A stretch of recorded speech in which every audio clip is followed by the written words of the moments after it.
Hey guys, what's up? Hey guys, what's up? Wake up. Nothing is up, I am up. It's a series we continue something called as art and culture. Indian philosophy 3.3. We will be dealing with Jainism plus Charvak philosophies. These are the last two Gnostic school or heterodox school in Indian philosophy, obviously presented by my and Gaurav's channel, An Academy, and it is conceptualized by me. You can read more about me on my Facebook page, that is facebook.com/romansani.official. Within 24 hours, your doubt will be destroyed. That is me. So we start with our lecture like in last class and last to last that also. Before that, I talk about Indian philosophy. The major sources are Upanishads, later Vedic period, and it has been developed and evolved over 2 millennia. We have already talked about 6 orthodox schools, that is, they believe in Vedas, and we have also talked about one heterodox school, that is Buddhism. Heterodox means Gnostic, that is, they do not believe in the authority of Vedas. That is the only meaning of Gnostic, does not mean God or anything. So Jain and Charvak are left in this period, so we will be dealing with them. We start with religious movements, always obviously why these Jain and Buddhism arises. So again a recap like episode. Superiority of the Brahmins, Vedic rituals became complicated, most of literature was written in Sanskrit, elite language, not understood by common people, caste system extremely rigid, no change of profession was allowed. Similarly, animal killing was prevailing during rituals, they were source of livelihood, so people started agitating and they wanted different religion for themselves. That is why Jainism and Buddhism and Charvak, these philosophy arose. Sir and madam, please wake up. So Jainism, Mahavir is not the founder of Jainism, he is reformer of Jainism. It was founded by first Guru, first Tirthankar, that is Adinath or Rishabdev, they call it both of them. So Jinnah, that is the root word of Jain, means conqueror, that is, conquered his desires and all. So then Mahavir was born in 540 BC at Kundalgram, Vaishali, it's near Bihar, it's in Bihar. Then 468 BC he got Nirvana. So he is also called as Vardhaman because Vardhaman literally means prosperity. So when he was born, his state was extremely prosper. He is the 24th and the last Tirthankar. It means before him 23 came and went. At the age of 30 years, he left his home in pursuit of spiritual awakening. Can you see the similarity? Gautam Buddha left at age of 29, he left at 30. Both of them are also contemporary. Gautam Buddha born in 563 BC, he born in 540 BC. Spiritual awakening here means Diksha. For 12.5 years, he roamed here and there and in intense meditation and severe penance. That is, he did not took anything except bare minimum what he required, like food, water, etc. Not even clothes, not even any property, no sevak, no worker for him, alone roaming here and there, sleeping wherever he can. This is called as severe extreme penance. Finally, he got what is called as Keval Gyan or enlightenment in Jainism under the sal tree on the river Rijupalika in Jimbhika Gram. This is the name of village. Please remember these names. Sometimes they are asked. Then Vardhaman became something called as Arhant. Arhant meaning worthy. Then he also became Mahavir. Mahavir means courageous. Then he became Tirthankar, that is pathfinder. He became Nirgranth, that is free from bonds, and he became what is called as Jinnah, conqueror of his desires. So 30 plus 12 is 42. So at 42 he achieved what is called as Keval Gyan. Then for 30 years he roamed entire India, and at the age of 72 years at Pavpuri, Rajgriha, he attained what we called as Nirvan. And his philosophy roams around Ahimsa, that is non-violence, Satya, that is truthfulness, Asteya meaning don't acquire any property, Brahmacharya we will talk about, Aparigraha, all these things we'll be talking about in detail. So, doctrines of Panchmahavrata are something like this. Please make sure you know them. First is Ahimsa Mahavrat, that is, do not commit any violence. You have to walk carefully, talk carefully, and eat carefully. Then there is Satya Mahavrat, that is, don't tell a lie and think before you speak whatever you are speaking because it will have consequences, and never speak in anger. Then Aste, that is, don't steal. Aparigraha, that is, do not acquire property.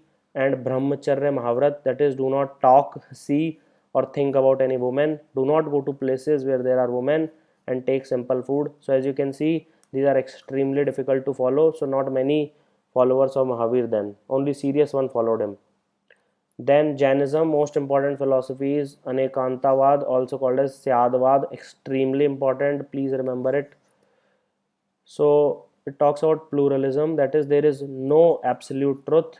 This is propounded by Mahavir. There is multiplicity of viewpoints. The notion that truth and reality are perceived differently from diverse viewpoints is given here, and that no single point of view is the complete truth. Is that absolutely understood? No absolute truth, and it is propounded by Mahavir. Then Gautam Buddha also gave some similar theory, that is called as Pratitya Samutpad in 6th century BC. That is, there is a reason behind everything. That is his theory, Pratitya Samutpad. Then these are the important points about Mahavir. He also rejected authority of Vedas. That is why it is called as Gnostic or Orthodox school of Hindu philosophy. Then he opposed Vedic rituals, didn't believe in existence of God, and his statement, extremely famous statement, it will help you in clearing UPSC also if you believe in it. That man is architect of his own destiny. No one else can define his destiny. Tirthankars, that is pathfinders, they are 24 in number. First one is Adinath or Rishabdev. Second is Ajitnath. Each and every one of them has their symbols. This is Naminath 21, Aristanemi 22, Parvanath 23, and finally we have Mahavir Swami 24th and the last Tirthankar, and lion is the symbol of Mahavir Swami. Then two Jain councils, like 6 Buddhist councils, two Jain councils have also happened. First one is Patliputra, that is Patna, Bihar, 300 BC. It was under Sthulbhadra, that is the name of president, and teaching were compiled in Angas. See, this is important. Now they ask Angas are related to which religion? Now you know it is related to Jain literature. Then second was in Vallabhi, Gujarat, about 800 years hence. It led to division of Jainism into two. First was Digambar. Dig means directions, that is, directions are their clothes. That is, dishas are their clothes. That is, air, wind, these are their clothes. So they didn't wear any clothes, and they believed in old teachings of Mahavir, and they are more prevalent in South India. Similarly, Shwetambar, Shwet means white, Ambar means clothes. So wear white clothes. They were liberal, and they can adjust, they can change, they can modify their religious rules somewhat, and it was prevalent in Magad areas and North India. So that was about Jainism. Then we have something called as Charvak philosophy. Charvak literally means sweet talkers. So this is the third and the last heterodox school or the Gnostic school. And then we have something called as Lokayat. This is the same thing. Lokayat can be traced back to Chanakya's Arthashastra. Have you heard this name? Arthashastra. Chanakya is also called as Kautilya, also called as Vishnu Gupt. These are the three names of the same person, and he wrote a book called as Arthashastra, political treatise, in which he is mentioning this word Lokayat. So Lokayat literally means which are prevalent in the world. Then it is mainly related to materialism, then philosophical skepticism, and religious indifference. Is this these things understood to you? Then it is the atheistic school of thought, and it is the third and the last heterodox school or the Gnostic school. Gnostic simply means you do not believe in authorities of Vedas, that's it. And other two are Jainism and Buddhism, already talked about them. The most important principle here, please focus here, rejection of conclusion or inference as a means to establish metaphysical truths. So this is the most important principle. They reject inference कि conclusion से काम नहीं चलेगा. What we can see is the only truth. That is, for them there is no soul, there is no consciousness, and there is no God. What they believe in is this: they believe in calm and earth.